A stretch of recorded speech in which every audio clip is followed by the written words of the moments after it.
আপনারা মেয়ে দেখছেন, মেয়েটা এসেছে, আপনারা সব লাইন দিয়ে বসে থাকেন, মেয়েটা এসেছে, এসে সামনে একটা চেয়ার, এসেই মেয়েটি আপনাদের বলল আসসালামু আলাইকুম। মেয়েটা সালাম দিল, আপনারা উত্তর দিয়ে বললেন বসো বসো। আবার সব লোক বসতে বলে না, একজন বসতে বলে, বাকি অনেকে আছে দেখবেন ভালো করে দেখতেছে।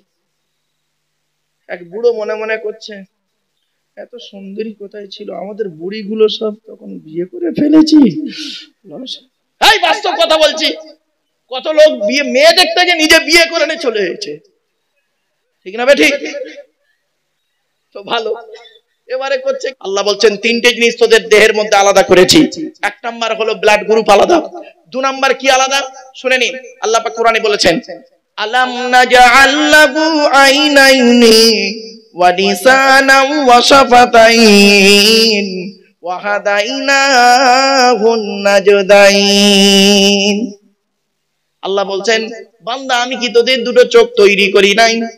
আল্লাহ বললেন বান্দা তোদেরকে আমি দুটো চোখ তৈরি করি নাই। আমেরিকার 10 জন বৈজ্ঞানিক কোরআনের এই আয়াতকে নিয়ে গবেষণা করলো। আল্লাহ বলেছেন কেন চোখ তৈরি করি নাই, এ কথা কেন বললেন? যে আল্লাহ আমাদের পায়ের নখ থেকে নিয়ে মাথা চুল পর্যন্ত তৈরি করলেন সুন্দর করে, সে আল্লাহ আবার আলাদা করে কেন চোখের কথা বললেন?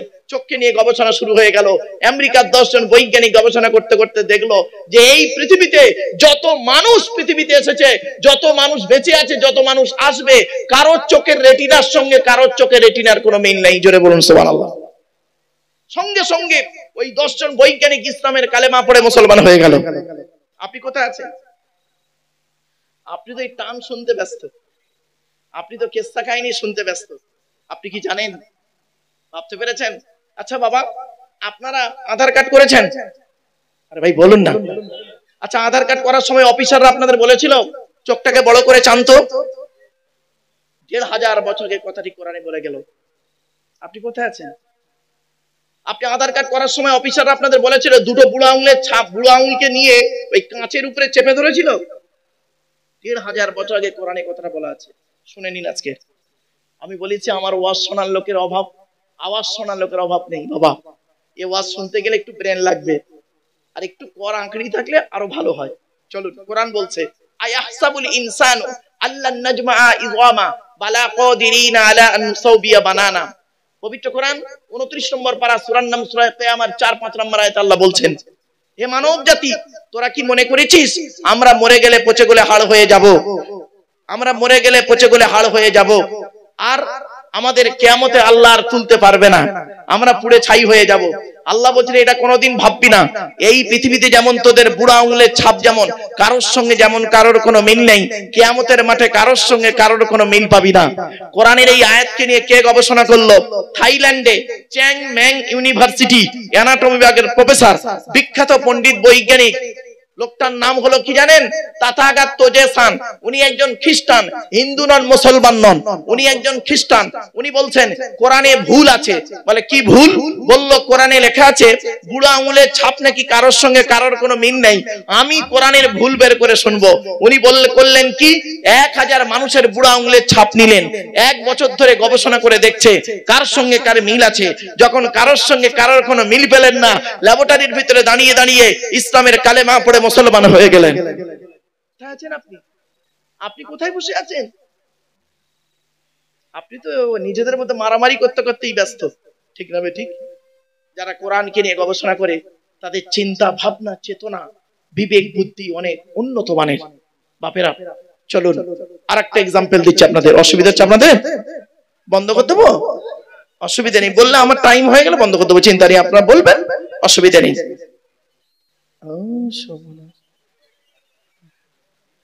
ফজরের নামাজ ওকে দেখা যাবে না বাবা, আমি জানি। চলেন এমন টাইমে আপনাদের ছাড়বো না যে আপনাদের ফজরের নামাজ কাজা হয়ে যাবে। বাবা একটু ধৈর্যের পরিচয় দিন, চলুন। আচ্ছা 2006 সালে, কত মানে আজ থেকে কত বছর হবে? অনেকদিন। 2006 সালে প্রতি বছর ফুটবল বিশ্বকাপ হয় জানেন, 4 বছর অন্তর। তো 2006 সালে ফুটবল বিশ্বকাপ হয়েছিল, দুটো দল ফাইনালে উঠেছিল। যারা বয়স্ক লোক তারা জানবে, দুটো দল ফাইনালে উঠেছিল, ইতালি আর ফ্রান্স। জিনেদিন জিদান ফ্রান্সের ক্যাপ্টেন ছিলেন, মুসলিম প্লেয়ার জিনেদিন জিদান।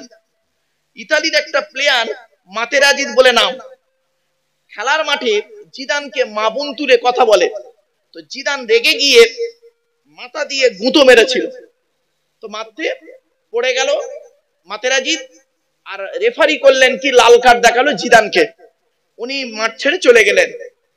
সে বছরে বিশ্বকাপে ফ্রান্স হেরে গেল। টুর্নামেন্টে ভালো খেলার কারণে জিনেদিন জিদানকে সোনার বলটা দেওয়া হলো, ইতালি কাপ নিয়ে বাড়ি গেল। যে দেশে খেলাটি হয়েছিল দেশটার নাম হলো জার্মান। কি বললাম? জার্মান। যে দেশে মুসলিম একজন ছেলে খেলতেন, তুরস্কের ছেলে হাফেজ মেসুত অজিল। চলো, ওই জার্মানির সর্বশ্রেষ্ঠ ডাক্তার নাম হলো তার মিস্টার কুক। কি বললাম? Mister cook. হিন্দু নন, মুসলমান নন, উনি একজন খ্রিস্টান। মিস্টার কুককে একদিন জার্মানির ছেলেমেয়েরা প্রশ্ন করছে, স্যার রিলিজিয়ন্স অফ ইসলাম সম্পর্কে, দি হলি কোরআন সম্পর্কে, প্রফেট মুহাম্মদ সাল্লাল্লাহু আলাইহি ওয়াসাল্লাম সম্পর্কে আপনি কিছু মতামত পেশ করুন। তো মিস্টার কুক কি বলছেন শুনে নিন। Read the Holi Quran and tradition of Prophet Muhammad Mustafa sallallahu alaihi wasallam. Your future life is successful. It is my challenge. ওরে জার্মানের ছেলেমেয়েরা, ভবিষ্যৎ জীবনটা যদি উন্নতির চরম শিখরে পৌঁছাতে যাস, আমি মিস্টার কুক তোদের চ্যালেঞ্জ দিয়ে বলে যাচ্ছি, মুহাম্মদ বলে একজন নবী এসেছিল, তার উপরে এসেছিল কোরআন, ওই কোরআনটাকে তোরা ভালো করে পড়বি আর মুহাম্মদ সাল্লাল্লাহু আলাইহি ওয়াসাল্লামের হাদিসগুলো নিয়ে একটু গবেষণা করবি। আমি মিস্টার কুক তোদের চ্যালেঞ্জ দিয়ে বলে যাচ্ছি, ভবিষ্যৎ জীবনটা উন্নতির চরম শিখরে পৌঁছে যাবে। তখন জার্মানের ছেলেমেয়েরা বলছে, স্যার আপনি একজন খ্রিস্টান হয়ে বাইবেল পড়তে না বলে, ওল্ড টেস্টামেন্ট নিউ টেস্টামেন্ট এইগুলো পড়তে না বলে আপনি মুসলমানদের কোরআন পড়তে বললেন, আপনি নিজে কিছু পেয়েছেন? বলছে হ্যাঁ পেয়েছি। কি পেয়েছেন একটু বলুন। বলবো বলবো শুনে নিন। মিস্টার কুক বলছেন, আমি মুহাম্মদ সাল্লাল্লাহু আলাইহি ওয়াসাল্লামের একটা বাণী শুনলাম, তিনি বলেছেন কুকুর যে পাত্রে মুখ দেয়, কুকুর যে পাত্রে মুখ দেয় ওই পাত্রটাকে তোমরা 7 বার মাটি দিয়ে ধৌত করবে, এটা হাদিস। তো আমি চিন্তা করলাম মুহাম্মদ সাল্লাল্লাহু আলাইহি ওয়াসাল্লাম কোনো কলেজ ইউনিভার্সিটিতে পড়ে নাই, কোনো মাদ্রাসায় পড়ে নাই, কোনো মেডিসিনের ডাক্তার তিনি ছিলেন না, তো এই কথা কেমন করে বলে দেখি। তো 16 বছরের পড়াশোনা, 20 বছরের গবেষণা, মোট 36টা বছর কাটিয়েছি মুহাম্মদ সাল্লাল্লাহু আলাইহি ওয়াসাল্লামের ওই হাদিসটার ভুল বের করব বলে। অ্যামোনিয়াম ক্লোরাইড যাকে নিশাদল বলা হয়, এটাকে নিয়ে গবেষণা করছিলাম, করতে করতে মাথায় চাপলো মুহাম্মাদের ভুল বের করতে হবে। একটা পাত্রে কুকুরের জীবাণু রাখলাম, 1 বার 2 বার 3 বার 4 বার 5 বার মাটি দিয়ে ধৌত করলাম, করার পরে ল্যাবরেটরিতে দিয়েছি, দেখছি ওই পাত্র থেকে কুকুরের জীবাণুটা যায় নাই। 7ম বারে যখন ধৌত করেছি, করার পরে ল্যাবরেটরিতে যখন দিয়েছি, দেখছি ওই পাত্র থেকে জনমের মতো কুকুরের জীবাণুটা চলে গিয়েছে। সঙ্গে সঙ্গে ল্যাবরেটরির ভিতরে দাঁড়িয়ে দাঁড়িয়ে বলেছিলেন, oh my god, first scientific in the world prophet Muhammad Mustafa সাল্লাল্লাহু আলাইহি সাল্লাম, পৃথিবীর প্রথম বৈজ্ঞানিক হলো হযরত মুহাম্মদ সাল্লাল্লাহু আলাইহি সাল্লাম। জোরে বলুন সুবহানাল্লাহ। তখন স্টুডেন্টরা বলছে, স্যার আপনি সামান্য একটা জিনিস দেখেই মুহাম্মদ সাল্লাল্লাহু আলাইহি সাল্লামের প্রেমে পড়ে গেলেন, আরো কিছু পেয়েছেন? হ্যাঁ পেয়েছি। সেই দিন আমার চোখটা খুলে গেল। এবার মুহাম্মদ সাল্লাল্লাহু আলাইহি সাল্লামের হাদিসগুলো নিয়ে গবেষণা করতে লাগলাম। বলে কিরকম দুই একটা বলুন। উনি বললেন, মুহাম্মদ সাল্লাল্লাহু আলাইহি ওয়াসাল্লাম আর একটা হাদিস শুনেছি, তিনি বলেছেন জ্বর হলো নরকের আগুন। জ্বর গো বাবা, জ্বর শরীরে হয় যেটা জ্বর, ফেভার, ইংরেজিতে বলে ফেভার, বাংলায় বলে জ্বর, আরবিতে বলে হুমিয়া। জ্বর হলো নরকের আগুন। এই নরকের আগুনকে ঠান্ডা করতে গেলে পানি বা পটি দিয়ে ঠান্ডা করো। আমি চিন্তা করলাম মুহাম্মদ সাল্লাল্লাহু আলাইহি ওয়াসাল্লাম কোনো মেডিসিনের ডাক্তার ছিল না, এই কথা বলে কেমন করে। আমি গবেষণা করতে করতে পেলাম পিত্তজনিত যে জ্বর হয়, ওই জ্বরের একমাত্র ওষুধ হলো মাথায় পানি আর পটি। তারপরে উনি বলছেন, first doctor in the world, প্রথম ডাক্তার যদি থাকতে হয় পৃথিবীর জমিনে, প্রফেট মুহাম্মদ সাল্লাল্লাহু আলাইহি ওয়াসাল্লাম আছে। জোরে বলুন সুবহানাল্লাহ। ও মুসলমান, আর সেই নবীকে নিয়ে সারা পৃথিবী গবেষণা চলছে, এই কোরআনকে নিয়ে সেই পৃথিবী গবেষণা চলছে। আজ আমরা এই কোরআনটাকেও পড়ি না আর হাদিসটাকেও শুনি না, হাদিসের কথা হলে উঠে পালাই, আমরা সুর আর শর্ট ছাড়া কিছু বুঝি না। চলুন এগিয়ে যাচ্ছি, ছোট্ট একটা এক্সাম্পল পেশ করছি।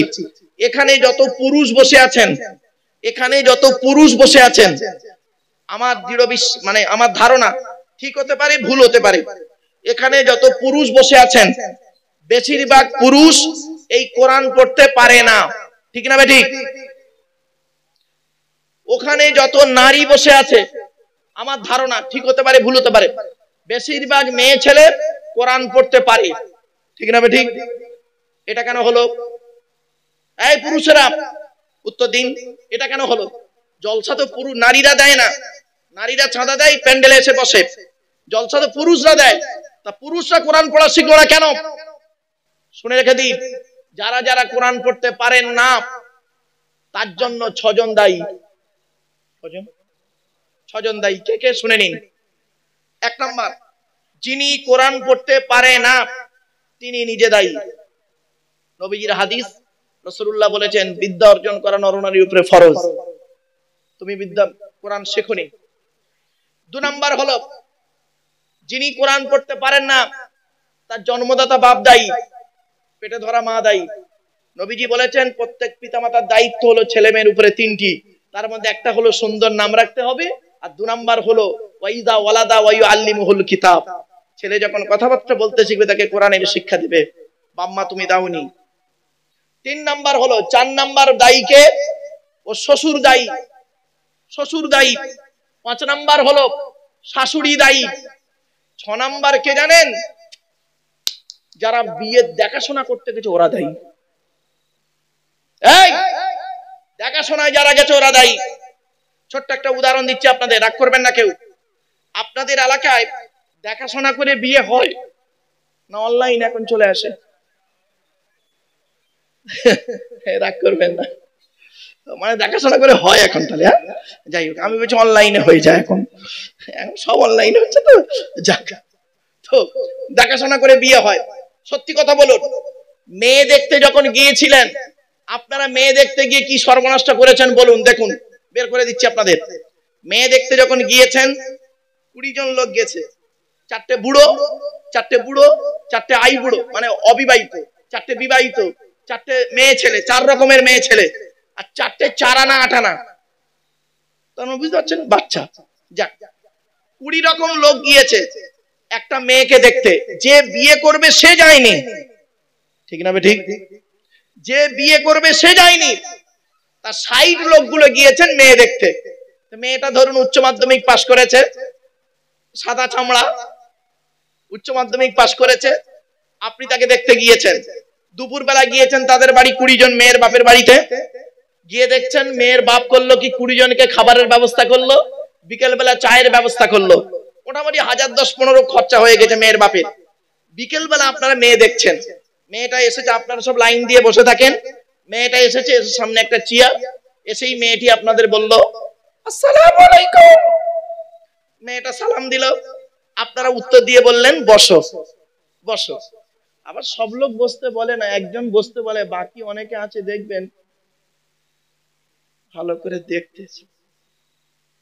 এক বুড়ো মনে মনে করছে এত সুন্দরী কোথায় ছিল, আমাদের বুড়িগুলো সব তখন বিয়ে করে ফেলেছি। এই বাস্তব কথা বলছি, কত লোক বিয়ে মেয়ে দেখতে গিয়ে নিজে বিয়ে করে নিয়ে চলে এসেছে, ঠিক না ঠিক? তো ভালো, এবারে করছে কি, অসুবিধা হচ্ছে আপনাদের? এবারে করছে কি, একটা বুড়ো প্রশ্ন করছে মেয়েটার। কি প্রশ্ন? প্রথম প্রশ্ন, তোমার নাম কি? তো মেয়েটি বলল আমার নাম মোসাম্মদ জঞ্জালি খাতুন। গেল। তোমার বাপের নাম কি? মেয়েটি তোর বাপের নাম বলছে, একটা নাম তৈরি করছি, মোহাম্মদ চিটিংবাজ আলী মোল্লা। এই রাগ করবেন না, আরে ভাই আমি একদিন বলেছি, ধরুন মেয়েটা বলল আমার বাপের নাম মোহাম্মদ আব্দুল গফফার মোল্লা, এখন আব্দুল গফফার মোল্লা বলে একজন হাজী সাহেব ছিল প্যান্ডেলে, সে উঠে দাঁড়িয়ে বলছে আল্লাহর কসম হুজুর আমার কোনো মেয়ে নেই। আমি সেখান থেকে বলি না, বা উল্টো পাল্টা নাম বলে একটা নাম তৈরি করে দিই, তো মোহাম্মদ চিটিংবাজ আলী মোল্লা। তারপরে প্রশ্ন করলেন, 3 নাম্বার প্রশ্ন আপনাদের ছিল কি, তোমার মায়ের নাম কি? তো মেয়েটা বলল মোসাম্মদ হিংসুটি বিবি। গেল। 4 নাম্বার প্রশ্ন আপনারা কি করেছিলেন মনে আছে আপনাদের? এই মুরব্বীরা, কি প্রশ্ন করেছিলেন 4 নাম্বার? মেয়েটিকে কোরআন পড়তে পারো, কোরআন পড়তে পারো? তো মেয়েটা বলল জি। পড়ো। অত লোকের সামনে মেয়েটার কোরআন পড়া শুনলেন। এবার মেয়েটাকে বলছে যাও। যাওয়ার সময় 200 টাকার একটা নোট দিচ্ছে ভিখারির বাচ্চা। ছি ছি ছি, মেয়ের বাড়িতে খেয়েছে 15,000 টাকা, আর দিচ্ছে কত? 200 টাকা। এখানেই বোঝা যায় তুমি কতটা ভদ্রলোক। চলো, ভালো লোক গায়ে লেখা থাকে না বাবা, দেশে পরিচয় পাওয়া যায় না। আল্লাহ রাসূল বলেছেন, ইন্নাল্লাহা লা ইয়ানজুরু ইলা সুওয়ারিকুম ওয়ালা ইলা আমালিকুম ওয়ালাকিন ইয়ানজুরু ইলা কুলুবিকুম ওয়া নিয়াতিকুম। আল্লাহ পাক তোমাদের বাহ্যিক আকৃতি দেখে না, কে লম্বা, কে বেঁটে, কে কালো, কে ফর্সা, এটা আল্লাহ দেখে না। ওয়ালা ইলা আমালিকুম, আল্লাহ পাক তোমাদের আমলগুলোও দেখে না। কি দেখে? ওয়ালাকিন ইয়ানজুরু ইলা কুলুবিকুম ওয়া নিয়াতিকুম, আল্লাহ পাক তোমাদের অন্তর দেখে, তোমাদের নিয়ত দেখে। এজন্য বাবা বুখারীর প্রথম হাদিস হলো ইন্নামাল আমালু বিন্নিয়াত। বাপেরা অন্তরটা ঠিক করুন, অনুরোধ করে বলে যাচ্ছি। আমার ওয়াজ আপনাদের যাই হোক অন্তত শুনে গিয়ে বাড়ি থেকে মূল্যায়ন করবেন, লোকটা বললো ঠিক বললো না ভুল বললো, একটু বাড়ি থেকে ভাববেন, একটু দয়া করে শুনে যান। এরপরে মেয়ের তরফ থেকে ছেলের বাড়ি দেখতে গেছেন। ছেলে দেখতে গিয়ে কি করেছেন? 4টে প্রশ্ন করেছিলেন। 1 নাম্বার ছেলেকে প্রশ্ন করলেন, তোমার নাম কি? তোমার বাপের নাম কি? তোমরা ক ভাই বোন? 4 নাম্বার প্রশ্ন করলেন, তুমি কি ইনকাম করো? ঠিক না বেঠিক? একবারও আপনারা বলেছেন, এই ছেলে, এই ওযুর ফরজ জানো, গোসলের ফরজ জানো, কোরআন পড়তে পারো? একবারও বলেননি। ওই সব প্রশ্ন না করে আপনি করেছেন কি কি ইনকাম করে, ক ভাই বোন। এই যে যারা যারা বিয়ের দেখাশোনা গেছে, ওদের যে কবরে যে কি করবে, চল কবরে বুঝবে খেলা। অনুরোধ করে বলে যাচ্ছি বাবা, এর জবাব কিন্তু আপনাদের দিতে হবে। অনুরোধ করে বলে গেলাম বাবা, এগুলো চেঞ্জ করবেন। এজন্য অনুরোধ করে বলে যাচ্ছি, আপনারা কোরআন তেলাওয়াত শিখে নিন। মসজিদের ইমাম সাহেব আছেন, মসজিদের ইমাম সাহেব যোগ্য মানুষ, আপনাদের এলাকায় আলেম উলামারা আছেন, তাদের কাছে বসে কোরআন পড়াটা শিখে নিন। আপনাদের দুটো করজোড়ে বলেছি, হাতে ধরে বলে যাচ্ছি, কোরআন পড়াটা শিখে নিন। আর কোরআন শিখতে মাত্র সময় লাগে বেশি দিন নয়, 40 থেকে 45 দিন, 1.5 মাস থেকে 2 মাসের মধ্যে কোরআন শেখা হয়ে যাবে। আর কোরআনটা বাংলা অর্থওয়ালা কোরআন শরীফ কিনবেন আর নিজে পড়বেন, দেখবেন আপনি একটা উন্নতির চরম শিখরে পৌঁছে যাবেন। যাই হোক, দেখতে দেখতে আপনাদেরকে আমি এই শর্ট টাইমের ভিতরে আলোচনা সামান্য আল্লাহ সম্পর্কে দুটো কথা বলতে গিয়ে 2 ঘন্টা হয়ে গেছে। অসুবিধা হচ্ছে আপনাদের? আর একটু হবে না? বন্ধ করে দেবো? হবে? একবার তাকবীর দেন, নারায়ে তাকবীর।